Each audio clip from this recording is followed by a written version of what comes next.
சர்வ வல்லமையுள்ள தேவனே, உமக்கு நாங்கள் நன்றி செலுத்துகிறோம் ஆண்டவரே. அற்புதங்களை செய்யுங்கப்பா, அதிசயங்களை செய்யுங்க தேவனே. அப்பா, ஒரு வார்த்தைக்காக நாங்கள் செபிக்கிறோம். இந்த வார்த்தை கொடுக்கிற அடியனை கர்த்தர் மறைத்து நீர் வெளிப்படுங்க ஆண்டவரே. வந்திருக்கிற ஜனங்களுக்கு இந்த வார்த்தைகள் பிரயோஜனமாக இருக்க கர்த்தர் நீர் மறைத்து வெளிப்படுகிறதற்காக ஸ்தோத்திரம். நாம மாத்திரம் மகிமைப்படும். இயேசு நாமத்திற்கு கேட்கிறோம் நல்ல பிதாவே. ஆமென். அல்லேலூயா, அல்லேலூயா. கர்த்தருடைய பரிசுத்த நாமம் மகிமைப்படுவதாக. கர்த்தர் ஆராதிக்கும்படியாய் கடந்து வந்திருக்கிற உங்கள் அனைவரையும் மீண்டும் வரப்போகிற இயேசு நாமத்தினாலே நான் வாழ்த்துகிறேன், வரவேற்கிறேன். கர்த்தர் பெரிய காரியங்களை கர்த்தர் செய்வாராக. கர்த்தர் மேல் உங்கள் பாரத்தை எல்லாம் வைத்து விடுங்க. கர்த்தர் உங்களை பாதுகாத்து நடத்த அவர் வல்லமையுள்ளவராக இருக்கிறார். அல்லேலூயா. கர்த்தர் நல்லவர். எரேமியாவின் தீர்க்கதரிசன புத்தகம், எரேமியாவின் தீர்க்கதரிசன புத்தகம் 39ஆம் அதிகாரம்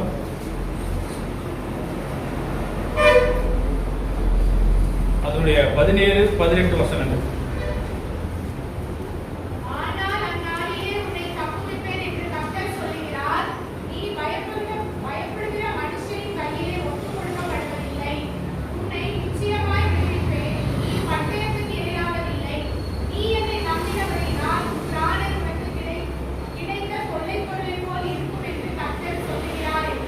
அல்லேலூயா. கர்த்தருடைய பரிசுத்த நாமம் மகிமைப்படுவதாக. ஆண்டவர் சொல்லுகிறார், ஆனால் அந்நாளிலே உன்னை தப்புவிப்பேன் என்று கர்த்தர் சொல்லுகிறார். நீ பயப்படுகிற மனுஷரின் கையிலே நீ ஒப்பு கொடுக்கப்படுவதில்லை. அடுத்த வசனம் சொல்லப்படுகிறது, உன்னை நிச்சயமாகவே விடுவிப்பேன், நிச்சயமாகவே விடுவிப்பேன், நீ பட்டயத்துக்கு இரையாவதில்லை. நீ என்னை நம்பினபடினால் உன் பிராணனை உனக்கு கிடைத்த கொள்ளை பொருளை போல இருக்கும் என்று கர்த்தர் சொல்லுகிறார். இது இஸ்ரவேல் ஜனங்களுக்கு சொல்லப்படுகிற ஒரு வார்த்தை. நேபுகாத்நேச்சாரும் அவனுடைய எல்லா ராணுவமும் எருசலேமுக்கு விரோதமாய் முற்றுகிட்ட சமயத்துல எரேமியா தீர்க்கதரிசியை கொண்டு ஆண்டவர் உரைக்கிற ஒரு வாக்குத்தத்தம் இஸ்ரவேல் ஜனங்களுக்கு ஆண்டவர் சொல்லுகிறார். சிதேக்கியா அரசாண்ட 14ஆம் வருஷத்துல அவருடைய வார்த்தை வெளிப்பட்ட போது கர்த்தருடைய வார்த்தை எரேமியாவுக்கு உண்டான போது அவர் சொல்றாரு, உன்னை தப்புவிப்பேன், நிச்சயமாகவே உன்னை நான் விடுவிப்பேன் என்று சொல்றார். அல்லேலூயா. கர்த்தருடைய பரிசுத்த நாமம் மகிமைப்படுவதாக. தேவன் நம்மை விடுவிக்கிற தேவனாய் இருக்கிறார். ஆண்டவர் எதிலிருந்து நம்மை விடுவிக்கிறார் என்று சொன்னால், நம்முடைய கவலைகள் கஷ்டங்களிலிருந்து ஆண்டவர் நம்மை விடுவிக்கிறார். இரண்டாவது, வியாதியிலிருந்து ஆண்டவர் நம்மை விடுவிக்கிறார். மூன்றாவது காரியம், பிசாசின் பிடியிலிருந்து ஆண்டவர் நம்மை விடுவிக்கிறார். அல்லேலூயா. 3 காரியங்கள். ஒன்று, கவலை கஷ்டங்களிலிருந்து ஆண்டவர் நம்மை விடுவிக்கிற தேவனாக இருக்கிறார். இரண்டாவது காரியம், வியாதியிலிருந்து ஆண்டவர், நோயிலிருந்து ஆண்டவர் நம்மை விடுவிக்கிறவராக இருக்கிறார். நீங்க அநேக சாட்சிகளை நீங்க குறித்து நீங்க கேள்விப்பட்டிருக்கலாம். நான் இத்தனை செலவு பண்ணேன், எனக்கு எந்த ஒரு இது கிடைக்கல, எத்தனையோ காரியங்களை நான் ஏற்றுக்கொண்டேன், எத்தனையோ காரியங்களை நான் செய்தேன், எனக்கு ஒரு நாள் ஒரு விடுதலையும் இல்லை. ஆனால் நான் இயேசுவை ஏற்றுக்கொண்ட போது ஆண்டவர் எனக்கு விடுதலை கொடுத்தார், எனக்கு சமாதானத்தை கொடுத்தார் என்று அநேகருடைய சாட்சிகள் கேட்டிருக்கிறோம். மூன்றாவது காரியம், பிசாசின் பிடியிலிருந்து பிலிசுடைய கட்டுகளிலிருந்து ஆண்டவர் நம்மை விடுவிக்கிறது. அதான் சொல்லப்படுகிறது, நிச்சயமாகவே நான் விடுவிப்பேன், நீ பட்டயத்துக்கு இரையாவதில்லை என்று சொல்லி இஸ்ரவேல் ஜனங்களுக்கு கொடுக்கப்பட்ட அந்த வார்த்தை என்னவென்று சொன்னா, உன் பிராணன் உனக்கு கிடைத்த கொள்ளை பொருள். இல்லையா? உன்னுடைய ஜீவன் எப்படிப்பட்டதா இருக்குன்னா, உனக்கு கிடைத்த கொள்ளை பொருளை போல இருக்கிறது என்று சொல்லி கர்த்தர் சொல்லுகிறார் என்று சொல்லி எரேமியாவுடைய வார்த்தை சிதேக்கியா ராஜா அரசாண்ட காலத்திலே இஸ்ரவேல் ஜனங்களுக்கு ஆண்டவர் சொன்னார், நீ பட்டயத்துக்கு இரையாவதில்லை, நீ பயப்படுகிற மனுஷ கையில் ஒப்பு கொடுக்கப்படுவதில்லை என்று சொல்லி ஆண்டவர் சொல்றார். இந்த காலை வேளையில் ஆண்டவர் சொல்ற, நீ யாரை குறித்து நீ பயந்து கொண்டிருக்கிறாயோ, எந்த காரியத்தை குறித்து நீ பயந்து கொண்டிருக்கிறாயோ, ஆண்டவர் சொல்கிறார், அந்த காரியத்திலிருந்து ஆண்டவர் உன்னை விடுதலையாக்க என் தேவன் வல்லமுள்ளவராக இருக்கிறார். அல்லேலூயா. நீங்க செய்ய வேண்டிய காரியங்கள் ஒன்னே ஒண்ணுதான், நீ கர்த்தரை நம்பினா மாத்திரம் போதும். சொல்றாரு, நீ என்னை நம்பினபடியா. அல்லேலூயா. நீர் என்னை நம்பினபடியா. ஆண்டவர் சொல்ற, நான் உன்னை நம்பி வரல, நீ என்னை நம்பினபடியால் உன்னை நான் விடுவிப்பேன். அல்லேலூயா. நம்ம கர்த்தரை நம்பி இருக்கும் போதுதான் ஒரு விடுதலை கிடைக்கும். நம் கர்த்தரை நம்பாமல் ஆண்டவர் செய்ய மாட்டாரு.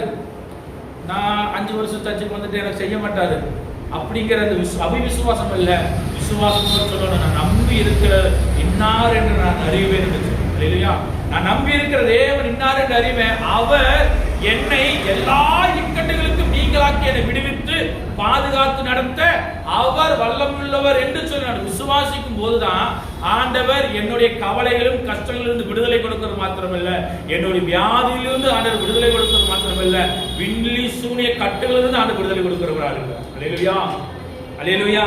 கர்த்தர் நல்லவர். முதலாவது நம்ம பார்க்கும்போது ஒரு கவலையோடு இருக்கிற ஒரு ஸ்திரீ இருக்கிற அந்த கவலை என்ன சொன்னா, தன்னுடைய குமாரன் அடிமைத்தனத்துக்கு கொண்டு போகப்படுகிறார் என்கிற அந்த கவலையோடு கஷ்டத்தோடு இருக்கிறான். அப்பொழுது தீர்க்கதரிசியை பார்க்க வரான். தீர்க்கதரிசியை பார்க்க வரும்போது அவர் சொல்றாரு, நான் என்ன செய்யணும்?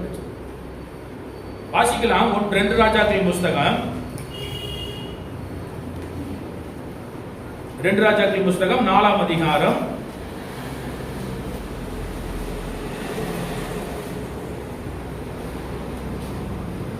அதனுடைய 1வது வசனத்திலிருந்து வாசிக்கும் போது,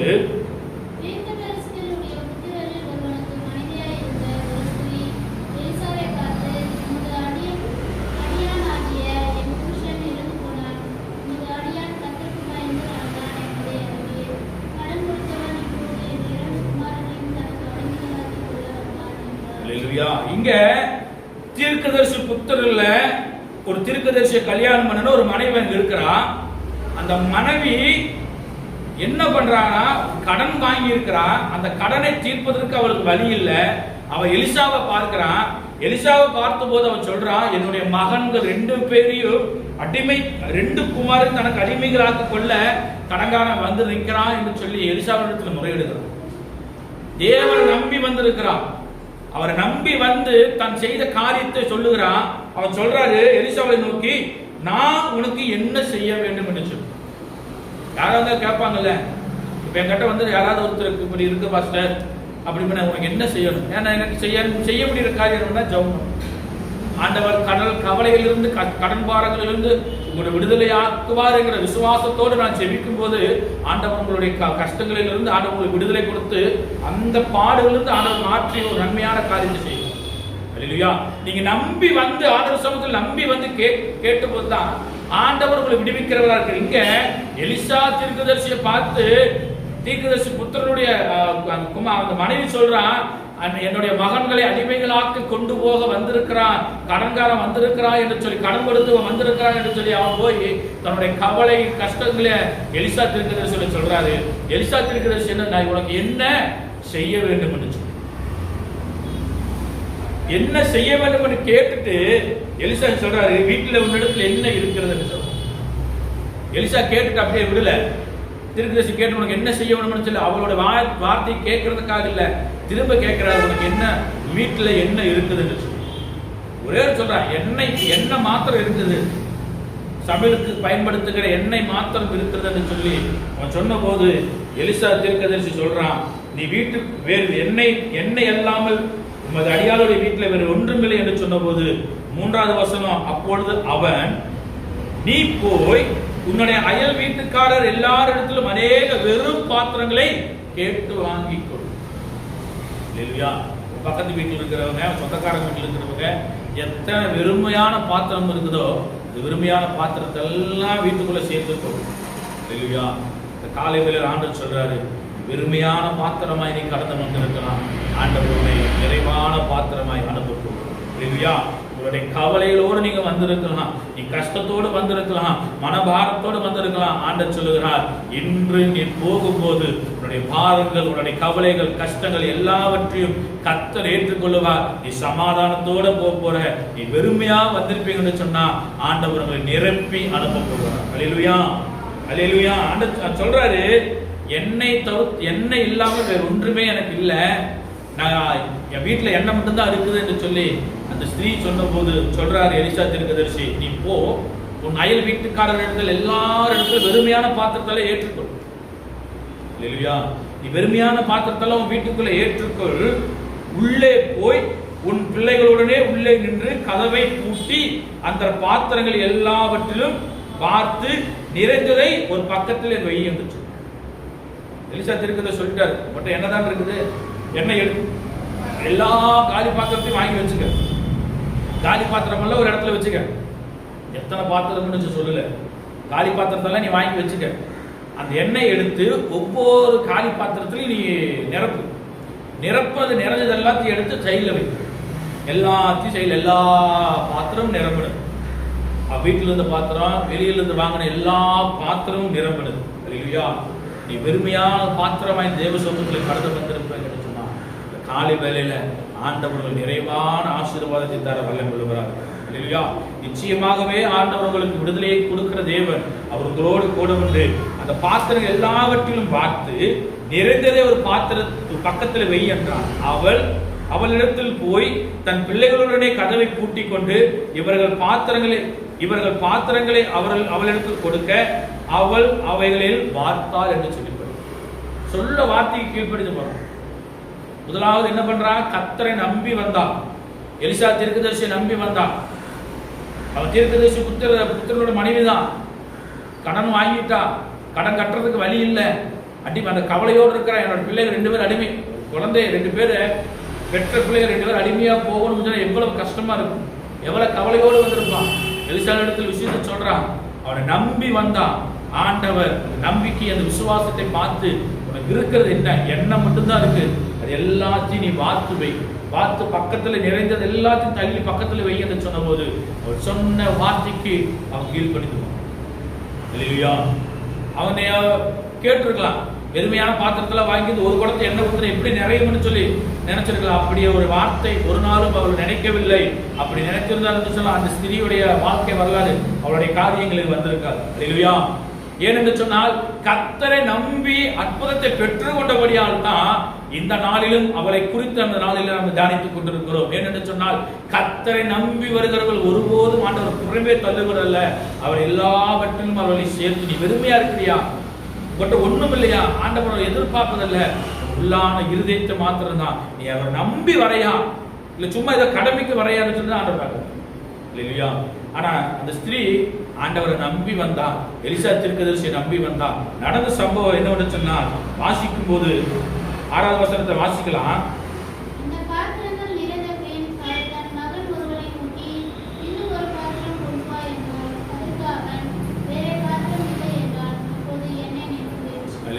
வேறு பாத்திரம் இல்லை என்று சொன்ன உடனே ஓடிக்கொண்டிருந்த நிரப்பிக் கொண்டிருந்த எண்ணெய் நின்று போயிடும். நீ போதும்ங்கிற எண்ணம் அல்ல, எனக்கு இன்னும் வேணும் அபிஷேகம் இன்னும் வேணும் என்று சொல்லி நீங்க தேவ சமூகத்துல நீங்க வாஞ்சையோடு நீங்க கேட்கும் போது ஆண்டவர் உங்களை அபிஷேகத்துல நிரப்ப அவர் வல்லமையுள்ளவராக. இல்லையா? அவள் போய் தேவனுடைய மனுஷனுக்கு அதை அறிவித்தான். வாசிக்கிறான் 7வது வசனம்.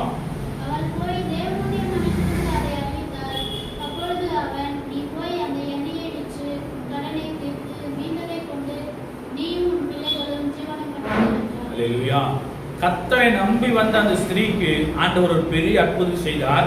இந்த எண்ணெயெல்லாம் விட்டு கடனை தீர்த்துட்டு மீதி இருக்கிறத கடனை வாங்காம நீங்கள் ஜீவனம் பண்ணுங்கள் என்று சொல்லி அந்த ஸ்திரீயை எலிசா தீர்க்கதரிசி ஆசீர்வதித்தார். அல்லேலூயா. இந்த காலையில் ஆண்டவர் சொல்ல உங்களுக்கு கவலைகள் இருக்கும் என்று சொன்னா, உங்க கஷ்டங்கள் இருக்கும் என்று சொன்னா, நீங்க தேவ சமூகத்துல கர்த்தரை நீங்க நம்பி வாங்க, ஏசப்பாவை நம்பி வாங்க, அவர் உங்களை விடுவித்து நடத்த வல்லமையுள்ளவராக. நீ கர்த்தரை நம்பாம, நீங்க கர்த்தருடைய வார்த்தையை நம்பாம அவர் எனக்கு என்ன செய்வார் என்கிற எண்ணத்தோடு அல்ல, விசுவாசத்தோடு நீங்க கடந்து வாங்க. கர்த்தர் உங்களை ஆசீர்வதித்து நடத்த வல்லமையுள்ளவராக இருக்கிறார். அல்லேலூயா. அவருக்கு இருக்கிற கடன்பாடுகள் எல்லாம் தீர்ந்துச்சு, கவலை மாறுச்சு. ஏன்னா அவருடைய பிள்ளைகள் அடிமைத்தனத்துக்கு கொண்டு போகப்படவில்லை. அல்லேலூயா. அவர் அடிமைத்தனத்துக்கு கொண்டு போகாதபடிக்கு எலிசா தீர்க்கதரிசி மூலியமாக ஆண்டவர் ஒரு பெரிய அற்புதத்தை செய்தார். எண்ணெயை விற்று அவருடைய கடன் எல்லாம் தீர்த்து பிள்ளைகளோடு ஜீவனம் பண்ணும்படியாக கர்த்தர் பிள்ளைகளை அந்த குடும்பத்தை ஆசீர்வதித்தார். அல்லேலூயா. முதலாவது ஆண்டவர் நம்முடைய கவலைகளிலிருந்து கஷ்டங்களிலிருந்து விடுதலை கொடுக்கிறவராக இருக்கிறார். 2வது நம்முடைய வியாதியிலிருந்து ஆண்டவர் விடுதலை கொடுப்பார். விசுவாசிக்கிறீங்களா? அல்லேலூயா.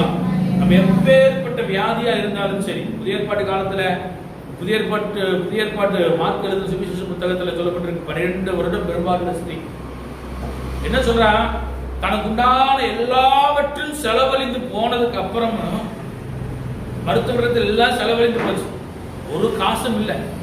இயேசுவை குறித்து கேள்விப்படுறா, அவரை நம்பி வந்து வஸ்திரத்தை தொட்ட உடனே அவர் உதிரம் நின்று போயிட்டு சொல்லி பார்ப்போம். இங்க ஒரு அந்நிய நாட்டு அந்நிய நாட்டு தளபதி. அவனுக்கு ஒரு வியாதி இருக்குது. நல்ல பராக்கிரமசாலி, யுத்தத்துல வல்லவன், எல்லாம் சரி. அவனுக்கு ஒரு வியாதி இருக்குது. அந்த வியாதியில அந்த வியாதி இருந்த இஸ்ரவேலுடைய பாளையத்துக்குள்ள வரக்கூடாது. பாளையத்துக்கு புறம்பாதான் இருக்கும். 2 ராஜாக்கள் புஸ்தகம் 5ஆம் அதிகாரம். சீரியா ராஜாவின் படைத்தலைவனாகிய நாகமான், அவனுக்கு எப்படிப்பட்ட வியாதி என்று சொன்னா குஷ்டரோகம். அந்த குஷ்டரோகத்துல அவன் படை தளபதியா இருக்கிறான். அதாவது சீரியா நாட்டுடைய படை தளபதியா இருக்கிறான். அந்த இருக்கிற சீரியா நாட்டில் இருக்கிற அந்த படைகள் எல்லாம் அவன் தான் தளபதி. அவன் மூலியமா தான் யுத்தம் போகுது. ஆனா அவன் எப்படிப்பட்ட வியாதியில் இருக்கிறானா? குஷ்டரோகத்தில் இருக்கிறான். குஷ்டரோகத்தில் இருக்கும் போது அவன் மகா பராக்கிரமசாலியாகிய அவனோ குஷ்டரோகியா இருந்தான். வாசிக்கும் போது வாசிக்கலாம். 5ஆம் அதிகாரம் 1வது வசனம்.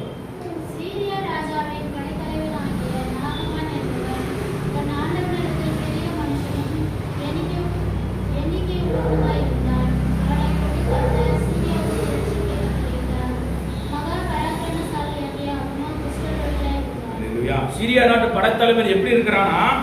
பெரிய மனுஷன், தன் ஆண்டவனிடத்தில் பெரிய மனுஷனும் எண்ணிக்கை உள்ளவனுமா இருந்தான். அவனை கொண்டு கர்த்தர் சீரியாவுக்கு ரட்சிப்பை கட்டளையிட்டார். யாரு? சீரியா ராஜ படைத்தளபதி. சீரியாவை ஆண்டவர் சீரியா தேசத்துக்கு ரட்சிப்பை கட்டளையிட்டார். ரட்சிப்புக்கு அப்புறம் என்னன்னா, மகா பராக்கிரமசாலியா இருக்கிறான். ஆனா அவனுக்கு இருக்கிற வியாதியோ குஷ்டரோகம். பழைய ஏற்பாட்டு காலத்துல குஷ்டரோகம் குஷ்டரோகம் யாரா இருந்தாலும் சரி, பாளையத்துக்கு புறம்பாதான் இருக்கணும். பாளையத்துக்குள்ள வரக்கூடாது. அவன் எத்தனை வருஷம் இருக்கிறான் வனாந்தரத்துல தான் இருக்கணும். அவனுக்கு ஒரு வீடு கட்டி அந்த இடத்துல வனாந்தரத்துல தான் தங்கி இருக்கணும். குஷ்டரோகி பாளையத்துக்குள்ளாக இஸ்ரவேல் தேசத்துக்குள்ளாக வரக்கூடாதுன்னு சொல்லி ஆண்டவர் கட்டளையிட்டு. ஆனா இங்க ஆண்டவர் அந்த நாகமானை கொண்டு ஒரு பெரிய ரட்சிப்பு சீரியா தேசம் கட்டளையிடுகிறான். சீரியாவிலிருந்து தண்டுகள் புறப்பட்டு இஸ்ரவேல் தேசத்திலிருந்து ஒரு சிறு பெண்ணை சிறைபிடித்து கொண்டு வந்திருந்தார்.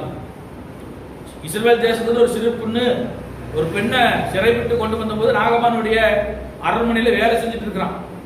வேலை செஞ்சுட்டு இருக்கும் போது அந்த பணிவேலை செய்து கொண்டிருக்கிற அந்த நாகமானுடைய மனைவிக்கு பணிவேலை செய்து கொண்டிருக்கிறான். அந்த சிறு பிள்ளை நாகமானுடைய மனைவி பார்த்து சொல்லுகிறான், ஆட்சியாரை பார்த்து, என் ஆண்டவன் சமாரியாவில் இருக்கிற தீர்க்கதரிசிக்கு போவாரானால் நலமா இருக்கும், அவர் இவருடைய குஷ்டரோகத்தை நீக்கி விடுவார் என்று சொல்லி அந்த பிள்ளை சொல்றான். எலிசா தீர்க்கதரிசிக்கு சொல்லி பார்த்து, இஸ்ரவேல் தேசத்திலிருந்து அடிமையாக கொண்டு வரப்பட்ட சிறு பெண் நாகமானுடைய மனைவி நாகமானுடைய மனைவி என்று சொல்றாரு. சமாரியாவில் இருக்கிற தீர்க்கதரிசனத்துல போனா அவருடைய குஷ்டரோகம், நாகமானுடைய குஷ்டரோகம் நீங்கும் என்று சொல்லி இந்த வார்த்தை கேட்ட உடனே ஒரு கடிதம் வாங்கிட்டு புறப்பட்டு போறாரு நாகமான். நாகமான் புறப்பட்டு போன போது அங்க அந்த கடிதம் ராஜாவினிடத்தில் கொடுக்குது. இஸ்ரவேல் ராஜா தன் வஸ்திரங்களை கிழித்து கொண்டு செய்தியை கிழித்து கொண்ட போது சொல்றாரு, இந்த குஷ்டரோகத்தை நீக்கிறதுக்கு உங்களுக்கு ஆள் இருக்காமா, நீங்க அந்த குஷ்டரோகத்தை அவனுக்கு நீக்கி விட சொல்லி கொடுக்கிறார். லெட்டர் கொடுத்து அனுப்புறாரு. லெட்டரை வாசித்ததுக்கு அப்புறம் 6வது வசனத்தை வாசிக்கும் போது, இஸ்ரவேலின் ராஜாவினிடத்தில் அந்த நிருபத்தை கொடுத்தான். அதிலே, இந்த நிருபத்தை முடத்தில் என் ஊழியக்காரனாகிய நாகமான் கொண்டு வருவான், நீர் அவனுடைய குஷ்டரோகத்தை நீக்கிவிட அவனை உம்மிடத்தில் அனுப்பியிருக்கிறேன் என்று எழுதியிருந்தது. ஒரு மனுஷனால முடியுமா குஷ்டரோகத்தை நீப்பது? இதை கேட்ட ராஜா என்ன பண்றாரு, தன்னுடைய வஸ்திரத்தை எல்லாம் கிழித்து கொண்டு ஒரு மனுஷனை அவன் குஷ்டரோகத்தினின்று நீக்கிவிட வேண்டும் என்று அவன் என்னிடத்தில் நிருபம் அனுப்பியதற்கு கொல்லவும் உயிர்ப்புக்கும் நான் தேவனா, இவன் என்னை விரோதிக்க சமயம் தேடுகிறான் என்று சொல்லி சிந்தித்து பாருங்கள் லெட்டரை பார்த்து சொல்றாரு. அந்த ராஜா என்னை சோதிக்க பார்க்கறான், கொலை செய்யறதுக்காக பார்க்கறான், நான் இந்த கொல்லவும் உயிர்ப்பிக்கவும் நான் தேவனா என்று சொல்லி கேட்கிறார் அந்த ராஜா. ஆனா இந்த வார்த்தையை கேட்ட எலிசாவுக்கு சொல்லப்பட்டது 8வது வசனத்தை வாசிக்கலாம்.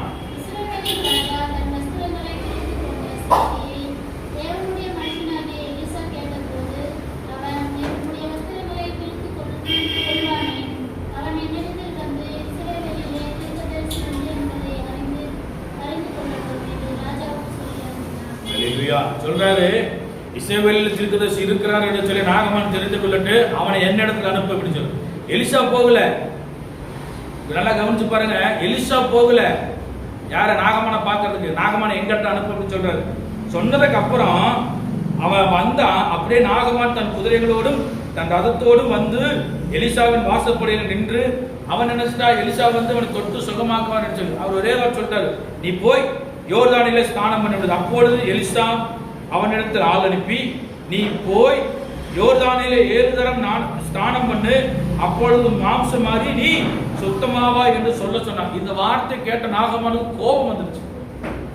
நான் அவ்வளவு தூரம் பிரயாணப்பட்டு வந்திருக்கிறேன், என்னை தொட்டு சுகப்படுத்துமா என்று சொல்லி பார்த்தா என்னை கொண்டு போய் தண்ணிக்குள்ள போய் குழி என்று சொல்லிட்டான். அவன் சொல்றாரு 11வது வசனத்தை வாசிங்க.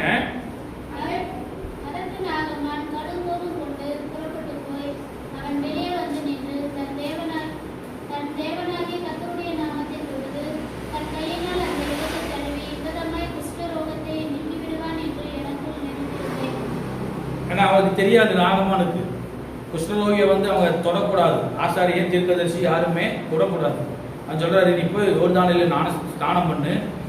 அவன் நினைச்சுட்டான் கடுவம் அவன் வந்து தொட்டு சுகப்படுத்தலாம் என்று சொல்லி நினைச்சாரு. ஆனா நடந்த சம்பவம் என்னன்னு சொன்னா, அங்க நாகமானுடைய அரண்மனையில ஒரு சிறு பொண்ணு காரியத்தை சொன்னால, அதே போல இங்க நாகமானுடைய வேலைக்காரன் சொல்றாரு, அவன் ஊழியக்காரன் சமீபத்து வந்து 13வது வசனத்தை வாசிக்கும் போது வாசிக்கலாம்.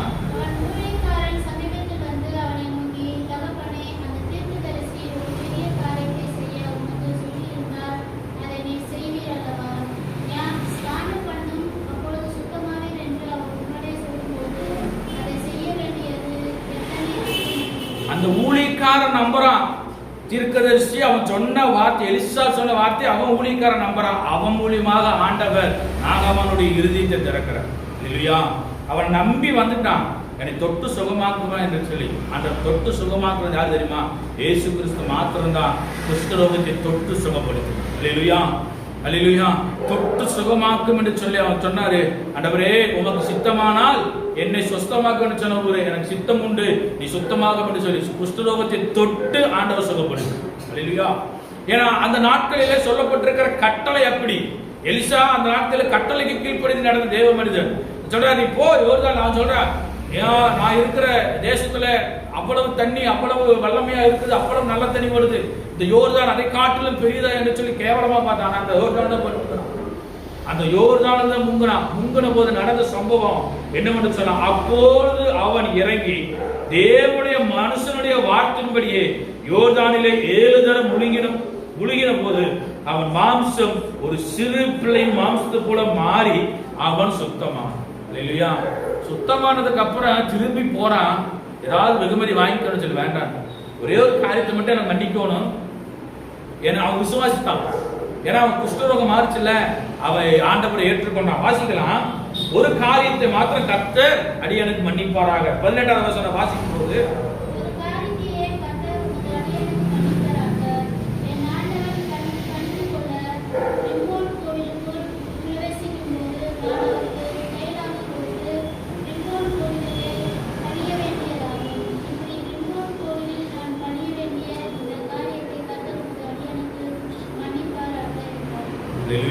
சொல்றாரு, என்னுடைய ஆண்டவன் ரிம்மோன் கோயிலுக்கு போவாரு, நான் போகும்போது அவருக்கு கையிலாக நான் கொடுக்கணும், அவர் பணிகளுக்கு கூட இருக்கணும், அந்த காரியத்தை மாத்திர கர்த்தர் என்னை மன்னிப்பாராக என்று சொல்லி எலிசா தீர்க்கதரிசனத்துல கேட்டான். அவன் சொல்றாரு, அதற்கு அவன் சமாதானத்தோடு போ என்றான். இவன் புறப்பட்டு போனான். அல்லேலூயா. அவன் சொன்ன காரியம் அவன் ஏற்றுக்கொண்டான். ஆண்டவர் மெய்யான தேவன் என்று சொல்லி, தேவாதி தேவன் சகலவற்றிலும் அவர்தான் மெய்யான தேவன் என்று சொல்லி நாகமான் ஏற்றுக்கொண்டான். ஏற்றுக்கொண்டதுக்கு அப்புறம் எலிசா தீர்க்கதரிசனத்தில் வந்து ஒரே ஒரு காரியத்தை மாத்திரம் கர்த்தர் எனக்கு மன்னிப்பாராக. அவனுடைய ராஜா கோயிலுக்கு போவாரு, நான் அவருக்கு கைலாக தளபதி இல்ல கைலாக கொடுக்க போகணும், அந்த காரியத்தை மாத்திரம் கர்த்தர் எனக்கு மன்னிப்பாராக என்று சொல்லி அவன் அங்க கேட்டு அவன் சமாதானத்தோட போயின்னு சொன்னதுக்கு அப்புறம் தான் அங்கிருந்து புறப்படும். அந்த வார்த்தை சும்மா அவனுக்கு அந்த நாகமானுக்கு வரல, அவன் சுகம் பெற்று கொண்டான். அவன் நோயிலிருந்து ஆண்டவன் விடுதலை கொடுத்தான். ஏன்னா அவன் பராக்கிரமசாலியா இருக்கலாம், அவன் யுத்த வீரனா இருக்கலாம், ஆனா பாக்குறவங்க அவனை எப்படி பார்ப்பாங்க? ஒரு கேவலமா தானே பார்ப்பாங்க. குஷ்டரோகம் முடிச்சிருக்கும் தான் பார்ப்பாங்க, ஒரு கேவலமா தான் பார்ப்பாங்க. அந்த கேவலத்தின் மத்தியில் அந்த கேவலம் தான் அவனை பராக்கிரமசாலியா மாத்தினது. அந்த பராக்கிரமசாலி கர்த்தரை தேடி வந்தான், அற்புதத்தை பெற்றுக்கொண்டான். ஒரே ஒரு காரியத்தை மன்னிக்கணும், நான் கோயிலுக்கு போவேன், ராஜாவோட போறனால அந்த காரியத்தை மாத்திரம் என்னை மன்னிக்கணும் சொல்லுவான். அவன் சொல்றான், நீ சமாதானத்தோட போறோம். அல்லேலூயா, அல்லேலூயா. நாகமானுடைய குஷ்டரோகம் நீங்கினது. ஆண்டவர் நோயிலிருந்து அவனுக்கு விடுதலை கொடுத்தார். அல்லேலூயா. அந்த பெரும்பாடோட ஸ்திரீ நீங்க பாப்பீங்கன்னு சொன்னா 12 வருஷம் பெரும்பாடு. அவள் பட்ட வேதனைக்கு அளவே இருக்காது. தனக்கு உண்டான காசு எல்லாம் செலவழிஞ்சு போச்சு, ஒரு காசும் இல்லை. கடைசியில கேள்விப்படுறான், இயேசுவை குறித்து கேள்விப்பட்ட போது அவன் கடந்து வந்து வஸ்திரத்தை தொட்டு ஆண்டவர் சுகத்தை பெற்றான். அல்லேலூயா. அவன் சொல்றாரு, வஸ்திரத்தியாவிலும் தொட்டால் நான் சுகமாவேன் என்று சொல்லி வஸ்திரத்தை தொட்டு சுகப்பெற்று கொண்டான். கர்த்தருடைய வருஷத்தில் நம்ம மகிமைப்படுவதாக. மூன்றாவது, பிசாசின் பிடியிலிருந்து, பில்லிசூனிய கட்டுகளிலிருந்து ஆண்டவர் நம்மை விடுதலை கொடுக்கும். அல்லேலூயா. கர்த்தர் நல்ல வாசிக்கலாம். மார்க் எழுதின சுவிசேஷ புத்தகம் 9ஆம் அதிகாரம் அதனுடைய 17வது வசனம்.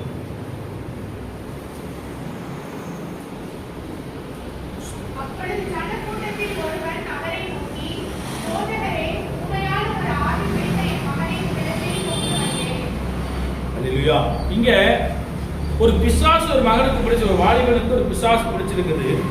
என்ன சொன்னா, ஊமையான ஒரு ஆவி அவனை பிடித்திருக்கு.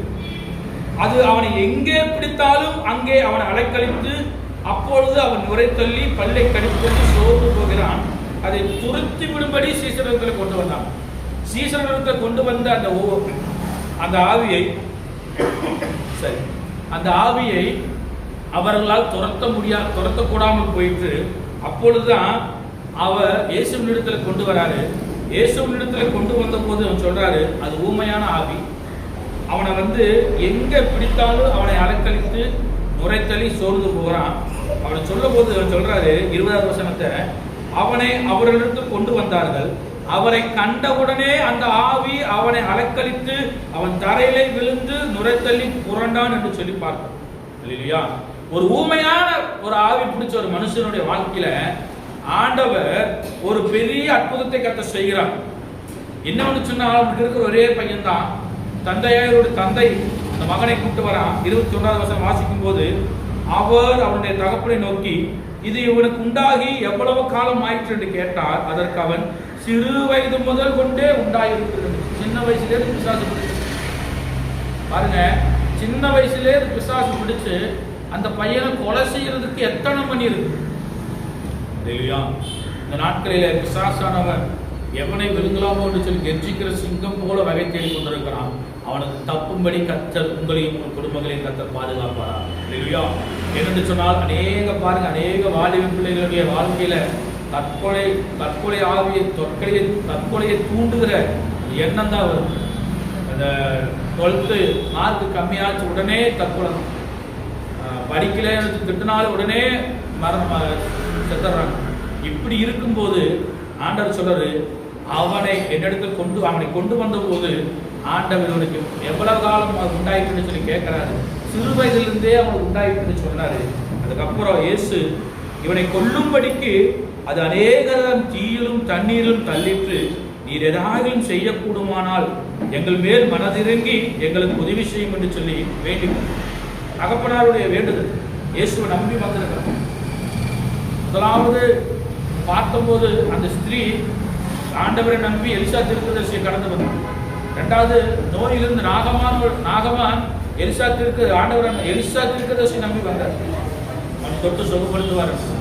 மூன்றாவது, இயேசுவை நம்பி அவனுடைய தகப்பன் தன்னுடைய மகனை அழைத்து கொண்டு வராரு. வந்தவரும் சொல்றாரு, இவனை கொல்லும்படிக்கு அது அநேக தரம் அவனை தீயிலும் தண்ணீரிலும் தள்ளிட்டு, நீர் ஏதாவது செய்யக்கூடுமானால் எங்கள் மேல் மனதிறங்கி சொல்றாரு. தகப்பன் சொல்றாரு, ஆண்டவரே, உங்க சீசனத்தில் கொண்டு வந்த அதை துரத்த முடியல, உம்மிடத்தில் கொண்டு வந்திருக்கிறேன், எங்கள் மேல் மனதிறங்கி ஏதாவது செய்யுங்க ஆண்டவரே என்று சொல்லி நாம் கேட்டபோது 23வது வசனத்தை வாசிக்கும் போது வாசிக்கலாம்.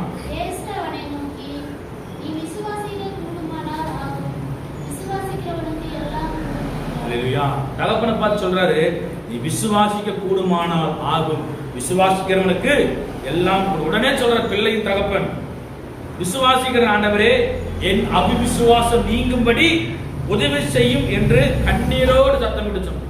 நம்பி வந்துட்டான், என்னுடைய அவிசுவாசம் நீங்கும்படி எனக்கு உதவி செய்யுங்கன்னு சொல்லி கண்ணீரோடு சத்தமிட்டு அழுத போது ஆண்டவர் சொல்றார், அப்பொழுது ஜனக்கூட்டம் ஓடி வருகிறதை கண்டு இயேசு கண்டு அந்த அசுத்த ஆவியை நோக்கி, ஊமையும் செவிடுமான ஆவியை இவனை விட்டு புறப்பட்டு போ, இனி இவனுக்குள் போகாத என்று நான் உனக்கு கட்டளையிடுகிறேன் என்று அதை அதட்டினார். 26வது வசனம் வாசிக்கும் போது, அப்பொழுது அது சத்தமிட்டு அவனை மிகவும் அலக்களித்து புறப்பட்டு போயிற்று. அவன் செத்து போனான் என்று அநேகர் சொல்லத்தக்கதாக செத்தவனை போல கிடந்தான். இயேசு அவன் கையை பிடித்து அவனை தூக்கினார். உடனே அவன் எழுந்திருந்தான். அல்லேலூயா.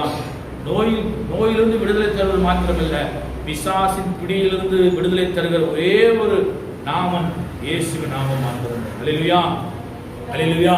அவரை நம்பி யாரு வந்தாலும் ஆண்டவர் சும்மா அனுப்புறதில்ல, விடுதலையோடு தான் அனுப்புவார். அவரை நம்பி சும்மா வந்துட்டு நான் போல, நான் சும்மா ஆலயத்துக்கு வர்றது சும்மா அல்ல, ஏதோ ஒரு காரியத்தை ஆண்டவர் அழைத்து கொண்டு வந்திருக்கிறார். அதனால தான் அந்த வார்த்தைகள் உங்களுக்கு வந்து கொண்டிருக்கிறது. ஆண்டவர் சொல்லுகிறார், நிச்சயமாகவே உன்னை நான் விடுவிப்பேன். ஆண்டவர் நோயிலிருந்து மாத்திரமல்ல, பிசாசின் பிடியிலிருந்து மற்ற கவலைகள், கண்ணீர், கஷ்டத்திலிருந்து ஆண்டவர் விடுதலை கொடுக்கிறார். லூக்கா எழுதின சுவிசேஷ புத்தகம் 8ஆம் அதிகாரத்துல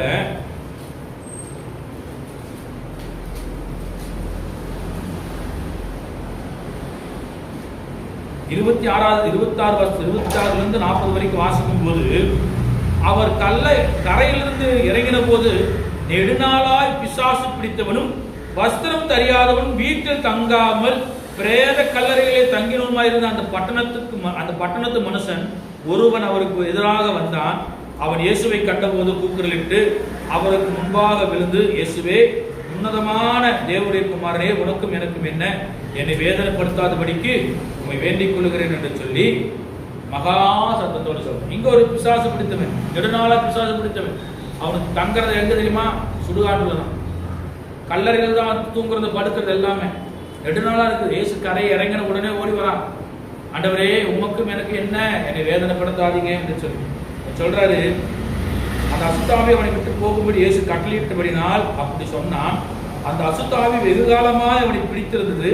அவன் சங்கிலியினாலும் விலங்குகளினாலும் கட்டுண்டு காவல் பண்ணப்பட்டிருந்தும் கட்டுகளை முடித்து போட்டு பிசாசினால் வனாந்தரங்களுக்கு துரத்தப்பட்டிருப்பான்.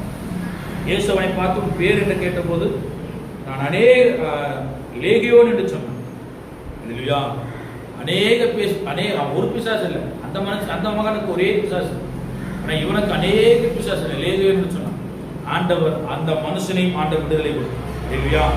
வாசிக்கும் போது 33வது வசனத்தை வாசிக்கும் போது, அப்படியே பிசாசுகள் அந்த மனுஷனை விட்டு நீங்கி பன்றிகளுக்குள் புகுந்தன. அப்பொழுது அந்த பன்றி கூட்டம் உயர்ந்த மேட்டிலிருந்து கடலிலே பாய்ந்து அமிழ்ந்து மாண்டது என்று சொல்லிப்பாங்க. இல்லையா? பிசாசு பிடித்திருந்த நெடுநாளாய் பிசாசு, அநேக பிசாசு, ஒன்று ரெண்டு இல்லை, அநேக பிசாசு. அந்த பிசாச பன்றி கூட்டங்களுக்குள்ள ஆண்டவர் துரத்திட்டார். அந்த மகனுக்கு ஆண்டவர் விடுதலை கொடுத்தார். நல்லவர். 2வது சொல்றது, பிசாசு பிடியிலிருந்து ஆண்டவர் 2 நாளாய் பிசாசு பிடித்திருந்தாங்க. ஓமை செவிடுமான பிசாசு, லேகியோன், அநேக பிசாசு. லேகியோன்னு சொன்னா 1000க்கு மேல, 2000க்கு பக்கம் அந்த பிசாசு. ஒரு சரித்திரத்தில் பிசாசு இருந்து அவன் எப்படி பண்றான், ஆண்டவர் அவனையும் கற்றுக் விடுதலை கொடுத்தார். காலையில் ஆண்டவர் சொல்றாரு, நீ ஆபத்து காலத்தில் என்னை நோக்கி கூப்பிடு, நான் உன்னை விடுவிப்பேன். சங்கீதம் 91:14 சொல்லப்பட்டிருக்கிறது, ஆபத்து காலத்திலே என்னை நோக்கி கூப்பிடு, நான் உன்னை விடுவிப்பேன். நீ ஆபத்து காலத்துல கர்த்தரை நோக்கி கூப்பிடாம மனுஷனை நோக்கி கூப்பிட, மனுஷன் வந்து விடுதலை கொடுக்க மாட்டான். ஆபத்து வருகிறது என்று சொன்னால் நீ கர்த்தரை முழு மனதோடு விசுவாசத்தோடு நீ கூப்பிடுவாங்க என்று சொன்னால் கர்த்தரை நிச்சயமாகவே விடுவித்து நடத்த அவர் வல்லமுள்ளவராக இருக்கிறார். அல்லேலூயா, அல்லேலூயா. ஏனென்று சொன்னால் ஆண்டவர் நம்மை விடுவித்து நடத்த அவர் வல்லமுள்ளவராக இருக்கிறார். நிச்சயமாகவே உன்னை நான் விடுவிப்பேன் என்று சொல்ற, நிச்சயமாகவே விடுவிப்பேன். நீ பட்டயத்துக்கு இரையாவதில்லை, நீர் என்னை நம்பினபடியால், நீ என்னை நம்பினபடியால் உன் பிராணன் உனக்கு கிடைத்த கொள்ளை பொருளை போல் இருக்கிறது. அல்லேலூயா. தேவ சமூகத்தில் தலையில் தாழ்த்தி ஒப்புக்கொடுப்போம். நிச்சயமாகவே ஆண்டவர் நம்மை விடுவிக்கிறவராக இருக்கிறார். அல்லேலூயா, அல்லேலூயா, அல்லேலூயா, அல்லேலூயா.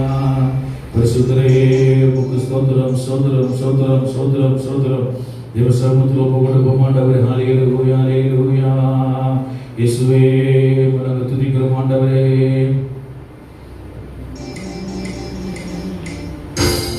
பலபடி உம்மை செலுத்துகிறோம் ராஜா. ஹல்லேலூயா ஹல்லேலூயா.